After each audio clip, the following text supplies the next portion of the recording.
meet you. Nice to meet you too, Taylor, and welcome to Connor and Dylan in History. Today's topic is Teddy Roosevelt. Woohoo! Teddy Roosevelt became President of the United States in 1901 after the assassination of McKinley.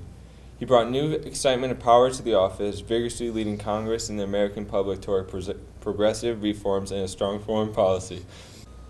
As president, Roosevelt held the ideal that the government should be the great arbiter of conflicting economic forces in the nation, especially between capital and labor, guaranteeing justice to each and dispensing favors to none.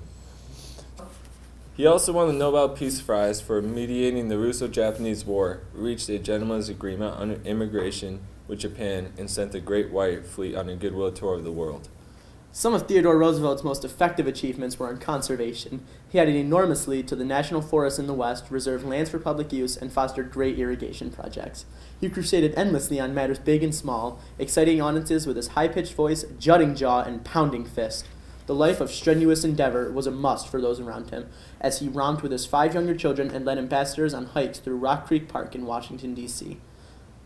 When he left the presidency in 1909, Roosevelt went on an African safari, then jumped back into politics. In 1912, he ran for president on a progressive ticket. To reporters, he once remarked that he felt as fit as a bull moose, the name of his new party.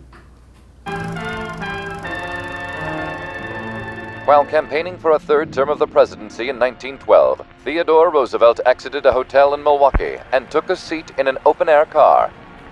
As a crowd gathered around the vehicle, Roosevelt stood up to wave to them. At that moment, John Shrunk, a local saloon keeper, lunged through the well-wishers and shot TR from a distance of less than 7 feet. The bullet entered his right breast, was slowed by a folded copy of a speech he was to make later and his eyeglasses case, and lodged in his chest. As the would-be assassin was subdued, Roosevelt assessed the damage, and when he reached under his shirt to feel the wound, his hand came out bloodied.